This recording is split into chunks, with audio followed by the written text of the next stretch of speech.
آج یہاں ہماری بیٹیوں کی عزتوں کے ساتھ کیا ہو رہا ہے آپ کے سامنے؟ یہ تو ایک یونیورسٹی ہے، میں سچی بات کر رہا ہوں، ہمارے بہاولپور میں ابھی بھی کچھ نہ کچھ، ہمارے اس بیک ورڈ جنوبی پنجاب کے ایریے میں ابھی پھر بھی کچھ نہ کچھ حیا موجود ہے ان علاقوں سے، اپر پنجاب کے حوالے سے پھر بھی ماں بیٹیوں کے اندر حیا موجود ہے۔ کیوں؟ جو وہ دیہاتی علاقہ زیادہ ہے، اور جتنے دیہاتی لوگ ہیں وہ دین کی طرف زیادہ توجہ رکھتے ہیں، دین کی طرف لگاؤ بھی زیادہ رکھتے ہیں، محبت بھی زیادہ کرتے ہیں، قدر بھی کرتے ہیں۔ ابھی یہ ہماری طرف حیا موجود ہے اور یہ حالت ہے۔ سوچیں ملتان میں تو اس سے بڑی یونیورسٹی ہے، اس کے ساتھ کیا ہوتا ہو۔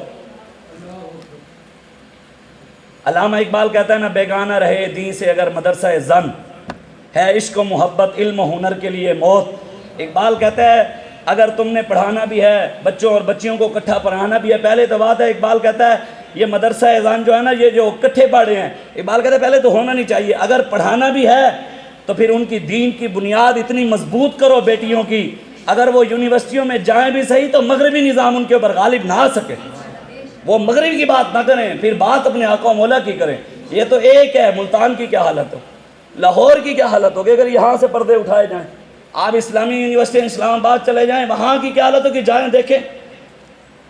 میں پرسوں رات کو اسلام آباد کے اندر ایک دوست کے ساتھ بیٹھا، زاہد بھائی ہیں، انہوں نے کہا میرا دوست اسلامی یونیورسٹی اسلام آباد میں 19ویں یا 20ویں سکیل پہ وہاں پر اس کی جاب لگی ہے، کہتا ہے وہ وہیں سے پڑھ کر آیا ہے، ٹاپ کیا ہے، وہیں پر اس کی جاب لگی ہے، اس نے آ کر اپنے ماں باپ کو، یہ گھر کا، یہ میں نہیں کہا، یہ اس نے بات کی ہے، وہ دنیا دار آدمی، وہ پراپرٹی ڈیلر تھا زاہد صاحب، وہ مجھے کہنے لگا اس نے اپنے ماں باپ کو کہا کہ یونیورسٹی میں پڑھنے والی بچی کے ساتھ میرا رشتہ نہیں کرنا۔ یہ اس کے الفاظ ہیں جو خود یونیورسٹی سے پڑھ کر آیا۔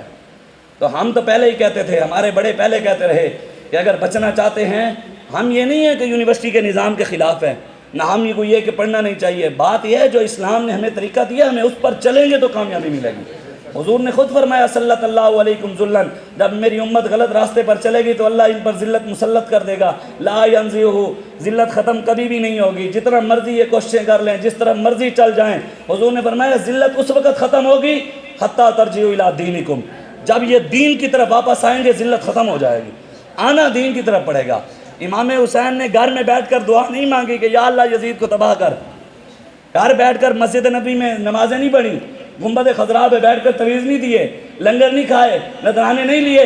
حسین نے میدان کربلا جا کر، اون محمد دے کر، علی اصغر دے کر، ان کا خون دے کر حسین نے دین نہیں بیچا۔ ہم چند ٹکوں کی خاطر دین بیچ کر کہیں کہ ہم حسینی ہیں؟ حسین تو وہاں چلے گئے، اگر حسین کے ہوتے ہوئے مسلمانوں کی بیٹیوں کی عزتیں محفوظ ہوتی تو پھر آج حسینیوں کے ہوتے ہوئے مسلمانوں کی بیٹیوں کی عزتیں محفوظ کیوں نہیں؟ آج کیوں ایک بہن نے پکارا تھا محمد بن قاسم کو، 16 سال 9 ماہ کا جوان، وہاں سے 17 سالہ نوجوان آ گیا مدد کے لیے۔ آج لاکھوں ماں بہنیں ہمیں پکار رہی ہیں، کہاں ہے محمد بن قاسم کے وارث، کہاں ہے صلاح الدین ایوبی کے وارث؟ بس ہمارا یہی ایک بات ہے، ہمیں جب بھی کامیابی ملے گی، انقلاب آئے گا، تبدیلی آئے گی، وہ رسول اللہ کے دین کے ساتھ آئے گی۔ اقبال کہتا ہے فتویٰ ہے شیخ کا یہ زمانہ ہے قلم کا، دنیا میں اب رہی نہیں تلوار کارگر، لیکن جناب شیخ کو یہ معلوم نہیں مسجد میں اب آواز ہے بے سود و بے اثر۔ وہ اشارہ اقبال کا اب کا تھا نا، اس نے کہا اب یہ فتوے دے رہے ہیں کہ اب تلوار کی بات نہ کرو، اب رسول اللہ کے نظام کی بات نہ کرو، جی دین میں سیاست نہیں ہے، مولویوں کا کیا کام سیاست سے؟ قرآن میں اللہ نے کہا ہے وَمَن لَّمْ يَحْكُم بِمَا أَنزَلَ اللَّهُ فَأُولَٰئِكَ هُمُ الْكَافِرُونَ۔ میرے حبیب جو ہم نے آپ پر قرآن نازل کیا ہے، جو مسلمان اس کے مطابق حکومت نافذ نہیں کرتا وہ کافر ہے۔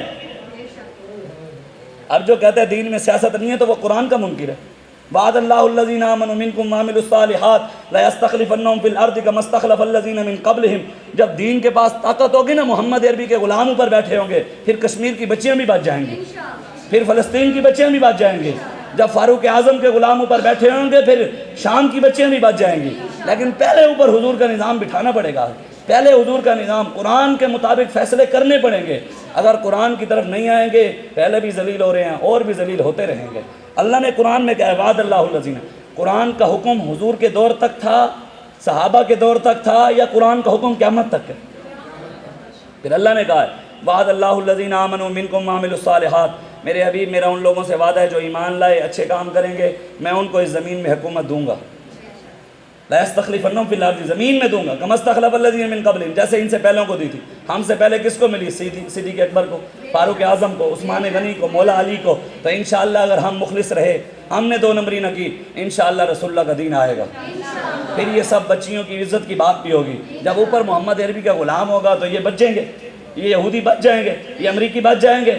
ہمیں رب نے نشانی کرین دیا، ہم نے انشاءاللہ ان ظالموں کو اس کرین کے ساتھ لٹکا دینا ہے انشاءاللہ۔ بس دعا ہے اللہ ہمیں اپنی مسلمان بیٹیوں کی عزتوں کے لیے، برما، شام، کشمیر، فلسطین، عراق، چائنا، بھارت، جتنی پوری دنیا میں مسلمانوں پر ظلم ہو رہے ہیں، اللہ ہمیں ان کی مدد کی طاقت عطا فرمائے۔ یہ نہیں کہ ان کی غیبانہ مدد تو 75 سال سے نہیں آ رہی، دعائیں مانگ رہے ہیں یا اللہ کشمیر کی غیبی مدد فرما، فلسطین کی غیبی مدد، وہ تو نہیں آئی۔ اب ہمیں اللہ طاقت دے کہ ہم حضور کی تلوار اٹھا کر ان بیٹیوں کے لیے جائیں۔ اللہ ہمیں ہماری مدد فرمائے، طاقت عطا فرمائے۔ ہم ڈاکٹر عافیہ صدیقی کے لیے نکلیں، اور ڈاکٹر عافیہ صدیقی بھی انشاءاللہ رسول اللہ کے غلام آئیں گے تو وہ آ جائے گی۔ پہلے تو ہماری دعا ہے اللہ تعالیٰ اس کی غیبی مدد فرمائے، اس کو جلد رہائی عطا فرمائے۔ حضور نے فرمایا ہے جی العلماء ورثۃ الانبیاء، انبیاء کے وارث کون ہیں؟ ہمارے لیے حضور کے فرمان کے بعد آنکھیں بند، دنیا کا کوئی مرضی اٹھ کر کہے ہم اس کی طرف نہیں دیکھتے، ہم پہلے اپنے آقا و مولا کی طرف دیکھتے ہیں۔ حضور نے فرمایا العلماء ورثۃ الانبیاء، انبیاء کے وارث کون ہیں؟ تو ہم کیوں دیکھتے ہیں ڈاکٹر کی طرف یا انجینئر کی طرف یا بدماش کی طرف؟ ہم نے دیکھنا ہمارے مد مقابل اگر عالم ہے تو ہم پھر اس سے بات کرنے کے لیے تیار ہیں۔ اقبال بھی یہی کہتے ہیں، یہی بہتر کہ یہ الہیات میں الجھا رہے اور مسلمان کتاب اللہ کی تعویلات میں الجھا رہے۔ وہ کہتے ہیں 5 کا ٹولہ ادھر بن کر بیٹھ جائے، 5 ادھر بیٹھ جائیں، 5 ادھر بیٹھ جائیں، 5 ادھر بیٹھ جائیں، 5 ادھر، وہ کہے وہ غلط ہے، وہ کہے وہ غلط ہے، وہ کہے وہ غلط ہے، وہ کہے وہ غلط ہے۔ اقبال کہتے ہیں ہم نے اس کی طرف نہیں دیکھنا، ہم نے دیکھنا ہے تو امام اعظم ابو حنیفہ کی طرف دیکھنا ہے، ہم نے دیکھنا ہے تو امام شافعی کی طرف دیکھنا ہے، امام مالک کی طرف دیکھنا ہے، امام احمد بن حنبل کی طرف دیکھنا ہے، ہم نے دیکھنا ہے تو امام فخر الدین رازی کی طرف دیکھنا ہے، ہم نے اگر دیکھنا ہے تو امام ربانی مجدد الفسانی کی طرف دیکھنا ہے، ہم نے دیکھنا ہے تو ہمارے بڑوں کی ہستیاں موجود ہیں۔ ہم لوارث تو نہیں ہیں کہ ہمارے بڑے نہ ہوں، ہم نے ان کی طرف دیکھنا ہے۔ تو ہمارے بڑے بتا کر گئے ہیں، ہمارے آقا و مولا صلی اللہ علیہ وآلہ وسلم۔ مختصر، حضور علیہ السلام کے دور کے اندر مدینے کے بازار کے اندر مسلمان کی بیٹی کی یہودی نے چادر کھینچ لی، خبر حضور تک پہنچی تو میرے آقا و مولا صلی اللہ علیہ وآلہ وسلم، آپ نے یہ نہیں کہا صحابہ جاؤ بدلہ لے کر آؤ، یہ نہیں کہا کہ ہم بیٹھ کر دعا مانگتے ہیں کہ وہ یہودی وہاں برباد ہو جائے، تباہ و برباد ہو جائے۔ میرے آقا و مولا نے خود تلوار اٹھائی اور اپنی بیٹی کی عزت کے لیے خود حضور میدان عمل میں آئے۔ 15 دن حضور یہودیوں کے قلعے کا محاصرہ کر کے کھڑے رہے، انہوں نے تلواریں، نیزے، ہر چیز آ کر حضور کے قدموں میں پھینکی، کہا حضور ہمیں معاف کر دو۔ میرے آقا نے صحابہ کو فرمایا دھکے نکال کر ان کو مدینے سے باہر نکالو، جو ہماری بیٹیوں کو عزت کرنا نہیں جانتے، مدینے میں ان کی کوئی ضرورت نہیں۔ حضور تو بیٹی کے لیے تلوار اٹھائیں، آج ہم کشمیر کے لیے کیوں نہ بات کریں؟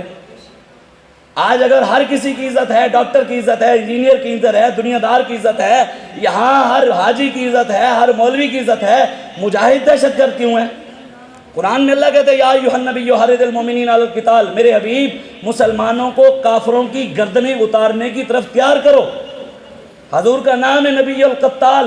اگر سرکار کی آمد مرحبا ہے تو بدر میں جانے والے کی آمد بھی مرحبا ہے، اگر دلدار کی آمد مرحبا ہے تو احد میں جانے والے کی آمد بھی مرحبا ہے، اگر سونے کی آمد مرحبا ہے تو خندق کھودنے والے کی آمد بھی مرحبا ہے، نبی السیف کی آمد بھی مرحبا ہے، نبی الملحمہ کی آمد بھی مرحبا ہے۔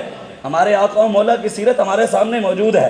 اگر کشمیر کے لیے، فلسطین کے لیے ہم چاہتے ہیں کوئی عملی کام ہو تو ہمیں خود اپنے اپنے طور پہ میدان عمل میں کھڑا ہونا پڑے گا کہ محمد سے وفات ہونے تو ہم تیرے ہیں، یہ جہاں چیز ہے کہ اعلیٰ حکم ہم تیرے ہیں، واخر دعوانا